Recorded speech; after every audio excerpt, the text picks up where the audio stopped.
আমার নানির হাতের খাসির মাংসের এই রান্নাটা সবসময়ই ভীষণ মজার হয়। আর আমি যখন নানি বাড়ি যাই, নানি তখনই দেখি এভাবেই খাসির মাংসটা রান্না করে, আর এভাবে রান্না করলে খাসির মাংসটা অসম্ভব মজার হয়। তাই ভাবলাম আজকে আমার নানির হাতের খাসির মাংসই আপনাদের সাথে একটু শেয়ার করব। হ্যালো এভরিওয়ান, আসসালামু আলাইকুম। আমি মাওয়া বলছি। খুবই সহজ কিছু উপকরণ নিয়ে দেখতাম আমার নানি খুব সহজে খুবই মজার রান্না করত। আর আমি কিন্তু সবসময় আমার প্রত্যেকটা ভিডিওতে আপনারা যাতে ভালোভাবে আমার রেসিপিটা ফলো করতে পারেন, এজন্যই আমি মশলাটা ব্লেন্ডারে পেস্ট করার আগে সমস্ত মশলা এবং কি পরিমাণে কোনটা নিয়ে থাকি সেটা কিন্তু খুব ভালোভাবে দেখিয়ে দিয়ে দিই। আর এই যে এখানে আমি কিছুটা পরিমাণ খাসির মাংস নিয়ে নিয়েছি। এখানে মাংসগুলো হয়তোবা ৭০০ থেকে ৮০০ গ্রাম এমন হবে। আর মাংসগুলো ধুয়ে পানি ঝরিয়ে নিয়ে নিয়েছি আর চলে আসলাম চুলায়। চুলায় একটা পাতিল বসিয়ে তার মধ্যে দিয়ে দিলাম মাংসগুলো। প্রথমে দিয়ে দিলাম ১ চামচ পরিমাণ হলুদ, তারপরে দিয়ে দিব স্বাদ মতো লবণ। আর এবার সমস্ত মশলা একসাথে ব্লেন্ডারে পেস্ট করে নিয়ে নেওয়া সেই মশলাগুলো সব দিয়ে দিলাম মাংসের মধ্যে। এবার আগে থেকে যে আমি ২টা তেজপাতা নিয়েছিলাম সেই তেজপাতার ২টো খুব ভালোভাবে ছিঁড়ে মাংসের মধ্যে দিয়ে দিলাম। আর এবার দিয়ে দিলাম ২ টেবিল চামচ পরিমাণ সয়াবিন তেল। আর এবার সমস্ত উপকরণগুলো হাত দিয়ে খুব ভালোভাবে মাখিয়ে নিব। আর এই মাংস রান্নাটার মেন উপকরণ হলো এই মাংসটা খুব ভালোভাবে মাখিয়ে নিতে হবে। আপনারা চাইলে এই মাংসটা মাখিয়ে ১০ থেকে ১৫ মিনিট রেস্টে রেখে দিতে পারেন, তাহলে স্বাদটা আরও বেশি ভালো হবে। আর এই যে মাংসটা আমার খুব ভালোভাবে মাখিয়ে নেওয়া শেষ হয়ে গিয়েছে। এবার মাংসটা ঢাকনা দিয়ে ঢেকে দিয়ে চুলাটা অন করে দিলাম। এইদিকে মিডিয়াম সাইজের ২টা আলু গোটা গোটা করে কেটে নিয়েছি। আর মাংসের মধ্যে আলু আমার হাজব্যান্ড সবসময়ই পছন্দ করে, এজন্য আমি মাঝে মাঝে মাংসর মধ্যে একটু আলু দিই। এবার আমি ঢাকনাটা উঁচু করে দেখলাম এই মাংসটা থেকে বেশ পানি বের হয়েছে। আর এই সম্পূর্ণ পানিটা একদম শুকিয়ে নিয়ে নিতে হবে, একদম তেল তেল বেরিয়ে আসবে। আর এই যে দেখুন আমার কিন্তু এই মাংসটা থেকে কিন্তু একদম তেল তেল বের হয়ে এসেছে। আর দেখে হয়তো আপনারা বুঝতেই পারছেন কতটা কতটা লোভনীয় লাগছে দেখতে।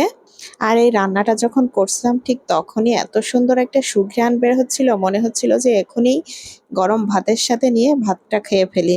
আর এই যে দেখুন এদিকে কিন্তু মাংসের মধ্যে তেল তেল বেরিয়ে এসেছে আর পানিটাও একদম শুকিয়ে গিয়েছে। আর আলুটা দিয়ে দিলাম। আর আলুটা দিয়ে কিছুটা সময় আর একটু নাড়াচাড়া করে ভাজা ভাজা করে নিতে হবে। তারপরে সামান্য পরিমাণ একটু পানি দিয়ে দিলাম, যাতে আলুটা এবং মাংসটা একটু ভালোভাবে একটু কষানো হয়ে যায়। আর এই যে দেখে বুঝতেই পারছেন আমি কতটুকু পরিমাণ পানি দিয়ে দিলাম। আর এবার পানিটা দেওয়ার পর আমি ঢাকনাটা দিয়ে কিছুটা সময় আর একটু কষিয়ে নিব। আর এই যে দেখুন কষানোটা কিন্তু একদম শেষ হয়ে গিয়েছে। আর মাংসর নিচে থেকে কিন্তু একদম তেল তেল বেরিয়ে এসেছে, দেখে হয়তো আপনারা বুঝতেই পারছেন।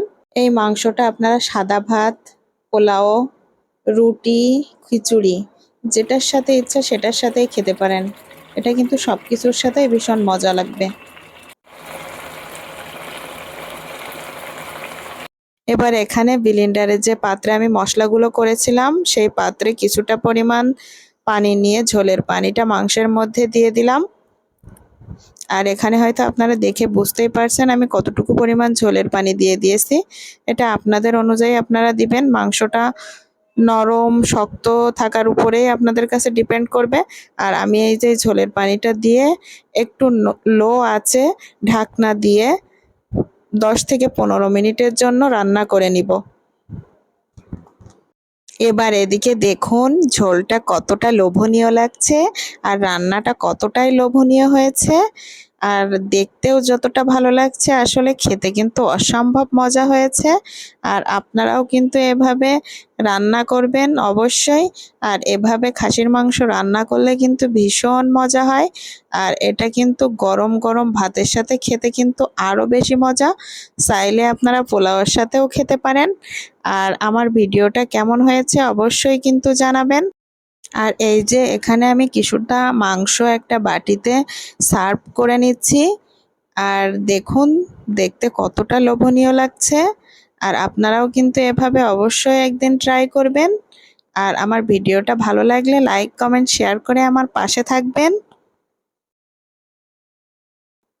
সবাই অনেক বেশি বেশি ভালো থাকবেন আর আমাদের জন্য বেশি বেশি দোয়া করবেন।